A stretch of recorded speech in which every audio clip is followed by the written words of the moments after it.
Dear students, welcome to my YouTube channel intent coaching classes. हमारा rank and eigen value chapter चल रहा है। हमने रैंक का टॉपिक कंप्लीट कर लिया है। आज हम आइगन वैल्यू और आइगन वेक्टर के बारे में पढ़ेंगे। हम सबसे पहले डेफिनेशन करेंगे characteristics polynomial of a matrix. ठीक है, कि मैट्रिक्स की कैरेक्टरिस्टिक्स पॉलिनोमियल किसे कहा जाता है। जैसे कि हमारे पास ए कोई भी मैट्रिक्स है, हमने मैट्रिक्स ले ली alpha 1 1, alpha 1 2, alpha 1 3 and so on alpha 1 n. Similar alpha 2 1, alpha 2 2, alpha 2 3 and so on alpha 2 n. ठीक है, n ऑर्डर की हमने एक मैट्रिक्स डिफाइन कर ली। Alpha n1, alpha n2, alpha n3 and so on alpha nn।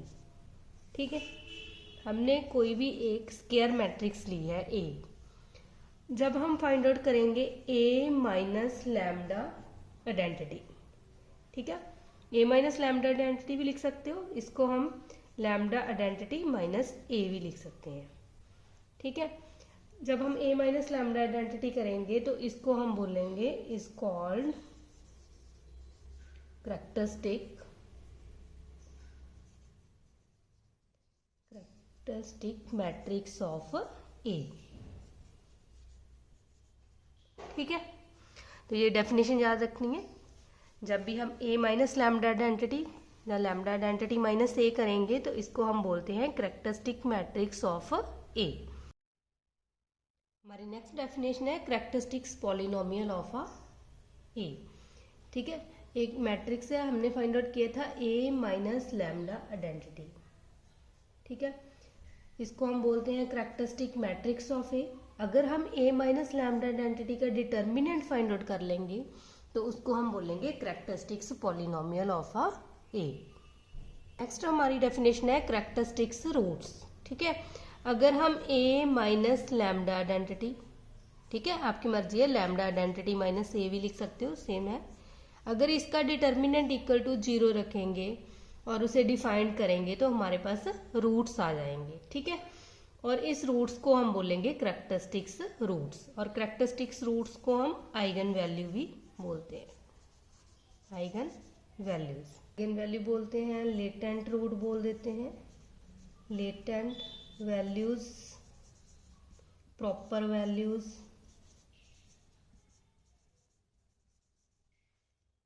और spectral values. ठीक है, ये सभी आइगन वैल्यू के नेम है। इसे कैरेक्टरिस्टिक्स रूट भी कहा जाता है, आइगन वैल्यू भी, लेटेंट वैल्यूज भी, प्रॉपर वैल्यू और स्पेक्ट्रल वैल्यू। तो हम फाइंड आउट ऐसे करते हैं कि अगर हमारे पास जो कोई भी ए मैट्रिक्स दी है उसमें से हम लैम्डा को आइडेंटिटी मैट्रिक्स के साथ मल्टीप्लाई करके दोनों की सबट्रैक्शन करके उसका डिटर्मिनेंट को इक्वल टू 0 रखेंगे तो हमारे पास लैम्डा की वैल्यूज फाइंड आउट हो जाएगी। ठीक है, नेक्स्ट डेफिनेशन है spectrum. The set having elements as characteristics roots of a matrix A is called a spectrum of A।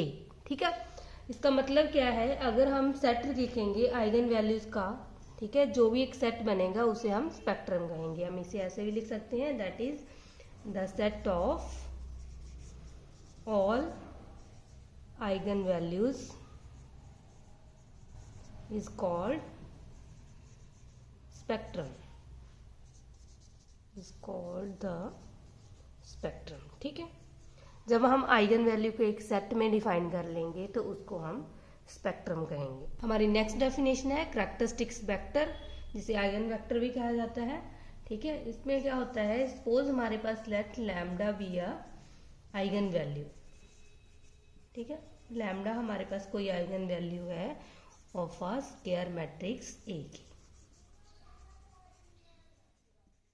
Square matrix ए। ठीक है, ए का कोई भी ऑर्डर हो सकता है, ऑफ ऑर्डर एन ले लेंगे हम। ठीक है, देन हमारे पास क्या होता है, then a non zero vector, vector x, जिसमें एलिमेंट है x1 x2 and so on xn तक। ठीक है, सच दैट जब हम ax equal to lambda x करेंगे तो उसको हम बोलेंगे is called a eigenvector. ठीक है, eigenvector of A, eigenvector भी बोलते हैं, कैरेक्टरिस्टिक वेक्टर भी ऑफ ए बोल सकते हो, ठीक है, corresponding to the eigenvalue of lambda, ठीक है। तो ये वाली डेफिनेशन याद रखनी है। हम A X equal to lambda x करेंगे, इसमें जो लैम्डा है वो हमारा कैरेक्टरिस्टिक रूट है। हमारी नेक्स्ट डेफिनेशन है सिमिलर मैट्रिसेस।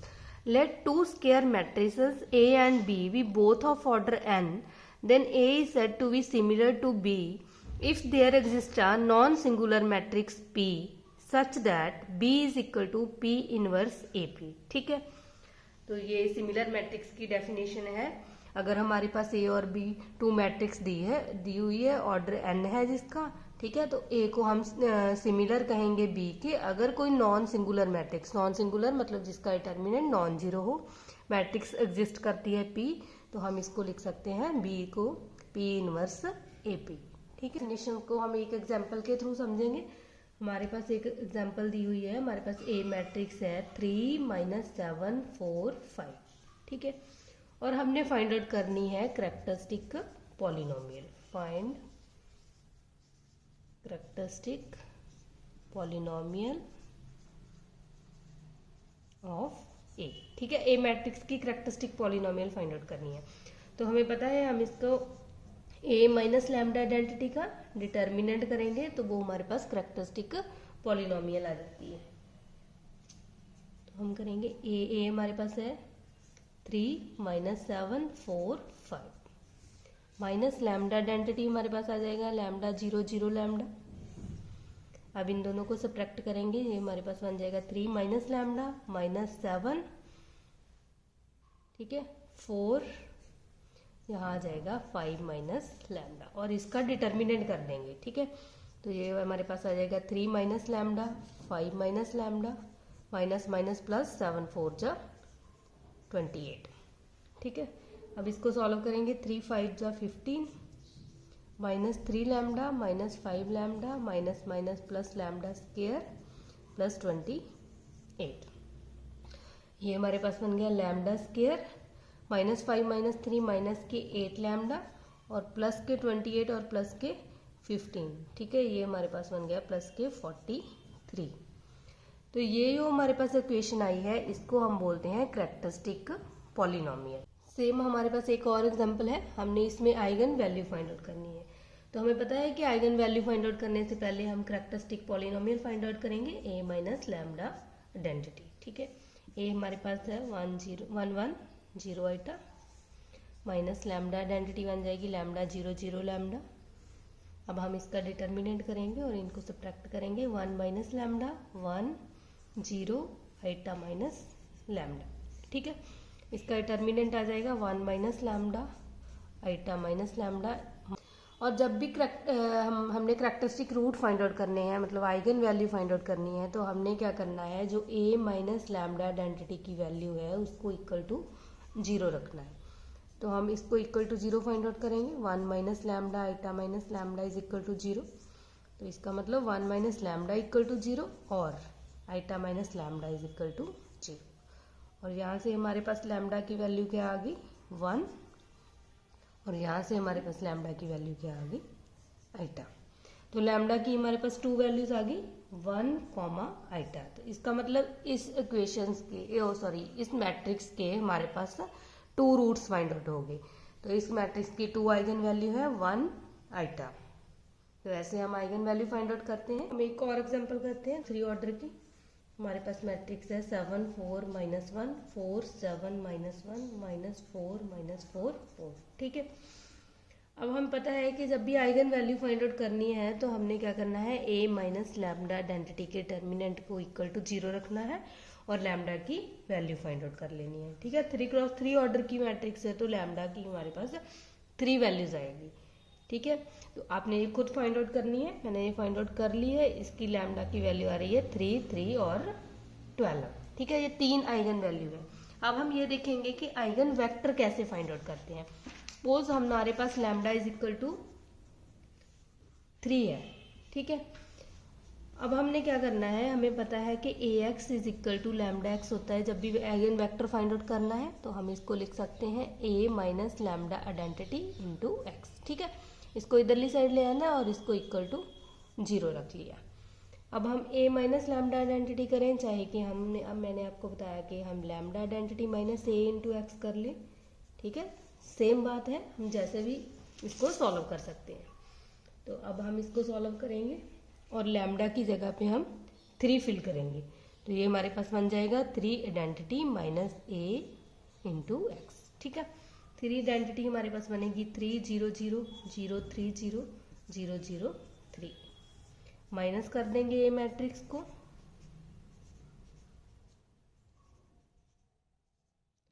और हमारे पास आ जाएगा 3 माइनस 7 माइनस 4, यहाँ पे माइनस 4 प्लस के 1। ठीक है, माइनस 4 1, और यहाँ हमारे पास आ जाएगा 4 4 और माइनस 1। ठीक है, अब इसको एक्स में हमारे पास आ जाएगा x y z equal to रखेंगे हम 0 0 0। ठीक है, अब हम इस मैट्रिक्स को सॉल्व करेंगे और जो इसका आंसर आएगा पहले तो इस इक्वेशंस को हम 0 0 में कन्वर्ट कर लेंगे। ठीक है, हम क्या ऑपरेशन लगाते हैं, हम R2 को चेंज कर लेंगे, R2 में से R1 को माइनस करेंगे और R3 को चेंज करेंगे, R3 में प्लस कर लेंगे R1। ठीक है, तो ये हमारे पास क्या आ जाएगा, -4 -4 1। ठीक है, इसको मल्टीप्लाई करोगे, जब इन R2 में से R1 को माइनस करोगे तो यहाँ 0 आ जाएगा, यहाँ भी 0 आ जाएगा, यहाँ भी 0 आ जाएगा। ठीक है, सिमिलर R3 में R1 ऐड करोगे तो यहाँ भी 0 0 आ जाएगा। अब इसको हम एक्स वाई जेड से मल्टीप्लाई करेंगे तो ये आ गया इक्वल टू 0 0। अब इसकी एक इक्वेशन बन गई हमारे पास, मल्टीप्लाई करेंगे तो -4x -4y plus z is equal to 0। ठीक है, और यहाँ से हम z की वैल्यू फाइंड आउट कर लेंगे, z इज इक्वल टू आ जाएगा 4x प्लस 4y। हम देखो हमारे पास x वेक्टर है x y z। ठीक है, अब हम उसे ऐसे लिख सकते हैं 1 0 4 into x plus 0 1 4 into y. ठीक है, हमने ये इक्वेशन बनानी है, x हमें चाहिए तो 1 into x plus y into 0, 0 हो जाएगा तो x आ जाएगा। ठीक है, y के साथ करोगे तो 0 into x 0, 1 into y y, और z की इक्वल आ जाएगा 4 into x plus 4 into y. ठीक है, तो हमारे पास 2 वेक्टर बन गए, एक आ गया 1 0 4, एक हमारे पास आ गया 0 1 4। ठीक है, ये हमारे पास है फॉर्म ऑफ अ बेसिस, हम इसको बोल सकते हैं form of basis for eigenspace the eigenvalue of lambda is equal to 3। ठीक है, ऐसे हम आइगन वेक्टर फाइंड आउट करते हैं। सिमिलर हमारे पास जो लैम्डा की वैल्यू 12 है तो हम 12 के लिए फाइंड आउट करेंगे। ठीक है, एज इट इज जहाँ हमारे हम ए माइनस लैम्डा आइडेंटिटी करेंगे उस और इंटू एक्स करेंगे, और जहाँ लैम्डा है वहाँ हम 12 पुट करेंगे। 12 आइडेंटिटी इक्वल टू एक्स करेंगे तो ये इक्वल टू 0 करेंगे, तो इसमें एक्स वेक्टर हम फाइंड आउट कर लेंगे। ठीक है, तो ये इतना लेंथी है जो हमारे एग्जाम में तो नहीं आता। ठीक है, हम मास्टर कैडर की प्रिपरेशन कर रहे हैं, उसमें तो इतना लेंथी नहीं आता, लेकिन फिर भी पता होना चाहिए कि हम आइगन वेक्टर और आइगन वैल्यू को कैसे सॉल्व करते हैं। अब हम इसके रिलेटेड मोस्ट इम्पॉर्टेंट रिजल्ट करेंगे। हमारा फर्स्ट रिजल्ट है जो हमारी ए और ए के ट्रांसपोज की आइगन वैल्यू है वो सेम होती है। ठीक है, तो हम लिख सकते हैं इसको eigen values of A and A का ट्रांसपोज आर सेम।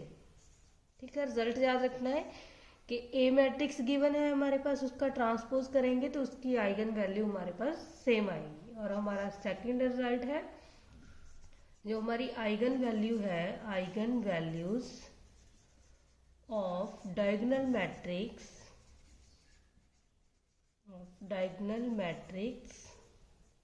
और द डायगोनल एलिमेंट्स। ठीक है, डायगोनल एलिमेंट, अगर हमारे पास डायगोनल मैट्रिक्स दी हुई है कोई भी, सपोज हमारे पास डायगोनल मैट्रिक्स है और हमें कहा है कि इसकी आइगन वैल्यू फाइंड आउट करो, तो हमें डायरेक्ट रिजल्ट पता होना चाहिए कि आइगन वैल्यू क्या होगी डायगोनल मैट्रिक्स में, उसके डायगोनल एलिमेंट। तो इसकी आइगन वैल्यू आ जाएगी 1 2 3, ठीक है। और अगर हमें कहा जाता है कि स्पेक्ट्रम फाइंड आउट करो, तो स्पेक्ट्रम क्या होगा, हम इस आइगन वैल्यू को एक सेट की फॉर्म में लिख देंगे, तो वो हमारे पास स्पेक्ट्रम बन जाता है। हमारा थर्ड रिजल्ट है eigen values of triangular matrix, ठीक है। ट्रायंगुलर में अपर ट्रायंगुलर भी हो सकती है, लोअर ट्रायंगुलर भी हो सकती है। Triangular matrix are just the diagonal element. तो इसकी भी जो आइगन वैल्यू होगी वो हमारे पास डायगोनल एलिमेंट ही होंगी, ठीक है। आप कोई भी ट्रायंगुलर मैट्रिक्स ले लो,